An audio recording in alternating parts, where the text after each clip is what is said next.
Hey guys, what's up? Welcome back to iTouch App Reviewers. In this video, I have a super important video for any of you guys who are new owners of the iPhone 10, iPhone 10R, iPhone 10s, or iPhone 10s Max. Now, a lot of this information can actually be applied to the iPhone 8 or any phone lower, except for the bonus tips at the end. So make sure you watch all the way to the end to get all of the tips. So while these are the first things you should do when you get a new iPhone, these tips can be applied across the board if you haven't done them already. So the first one here is pretty obvious. When you get a new phone, only download the apps that you definitely need. So some people like to restore from a backup on their new phone. I don't personally like to do this because it brings over any junk from the old phone over to the new one, and I want to start with a fresh phone, a fresh experience. So I know it's a little painful to do, but every year or 2 years when you upgrade your phone, what you can do is just hold your new phone next to your old phone and go through, and I know it's a little tedious, but find each app that you really want and really use and download those and log in. And a lot of apps are web-based these days, so all of your data should transfer over. So this shouldn't be an issue for most people. This will also clear up any clutter on your phone, and it'll make sure that your phone runs as fast as it can with the new apps installed. All right, so let's get into the actual phone itself. For tip number 2, you're gonna go into settings, scroll down until you see privacy, click on that, then click on location services.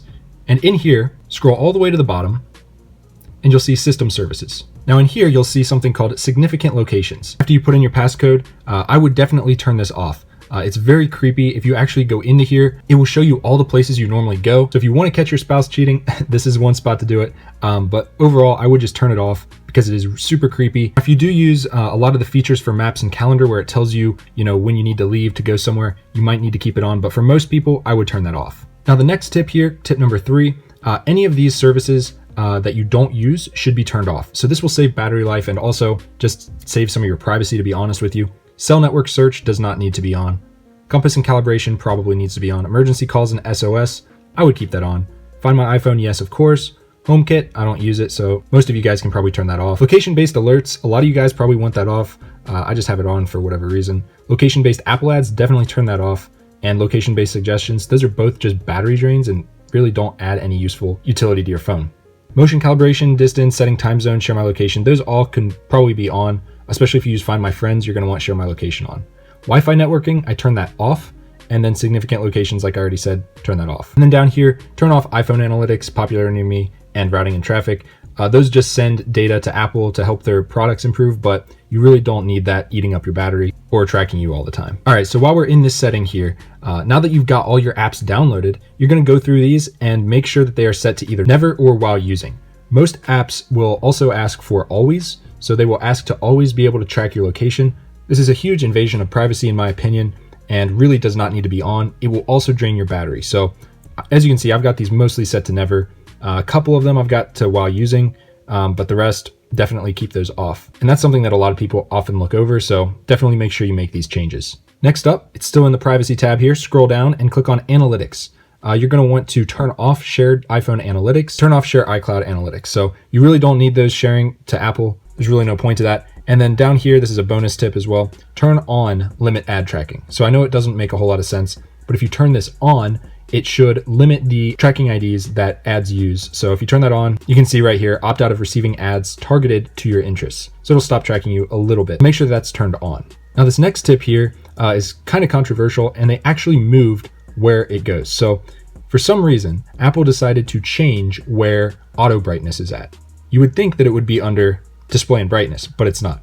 You have to go all the way into general, accessibility, display accommodations, and then turn it off. So I highly recommend turning off auto brightness, and I'll get into that with the next tips. All right, so you've got auto brightness off. That's good. Tip number 7 is to change your auto lock settings. So if you go into display and brightness, you will see auto lock. Personally, I keep that at 5 minutes. If you have an iPhone 10, iPhone 10s, or iPhone 10s Max, I highly recommend you never set it to never, okay? Just don't do that because these phones have an OLED screen, which means if you accidentally set this down and you forget about it for, let's say, 30 minutes, you could definitely start to see burn-in on the screen because it's OLED pixels. So for that reason, I don't recommend anyone ever set it to never.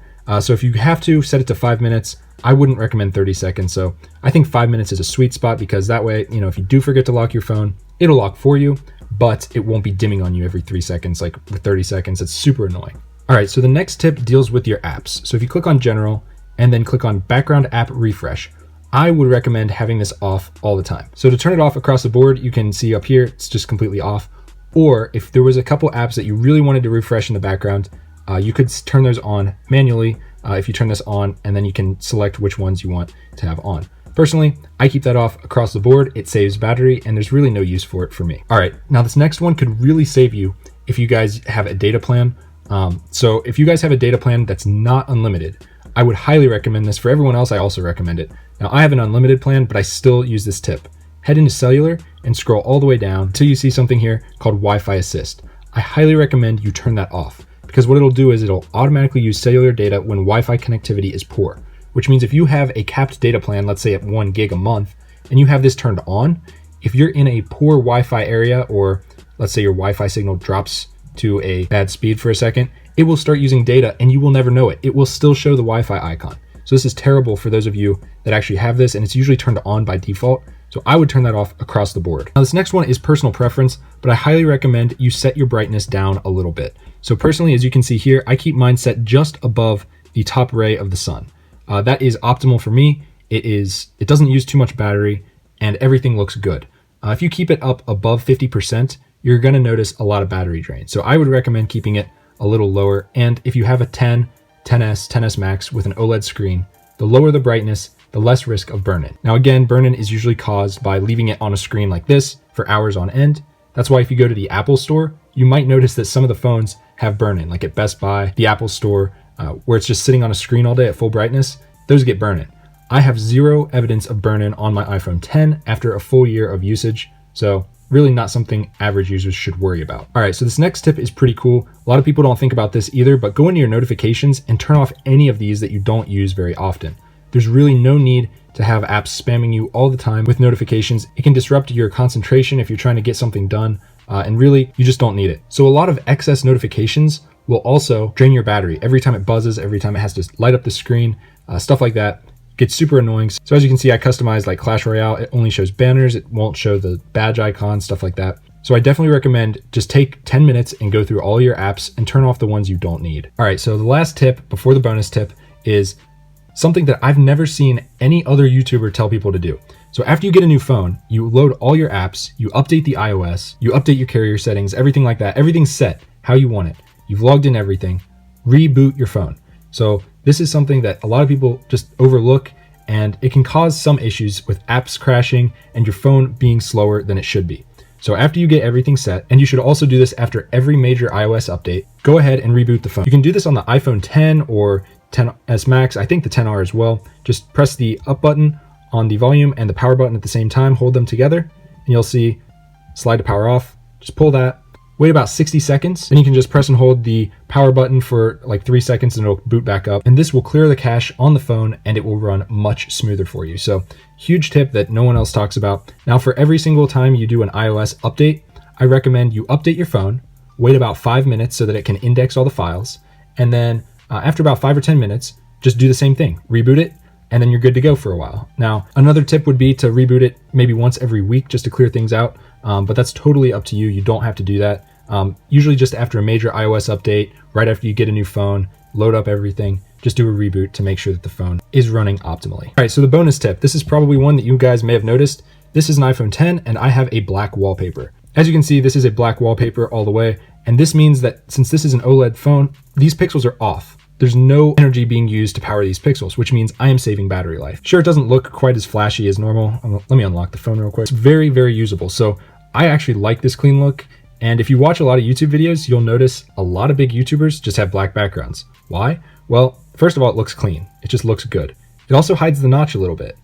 And lastly, it's great for battery life. So that is a bonus tip if you have an OLED phone like the iPhone 10s, 10s Max, or iPhone 10. You will not get the battery savings on the 10R if you use this, because that's an LCD screen. But it does look good, so if you like that look, you can do it on any iPhone. So hopefully these tips helped you guys. If you guys have any questions at all, feel free to drop them in the comments. I love helping you guys out. If you want to see a battery tips and tricks video, I actually did one last year for the iPhone 10, and all of that is still true.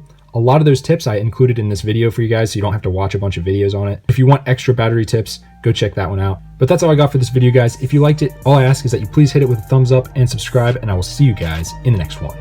Peace.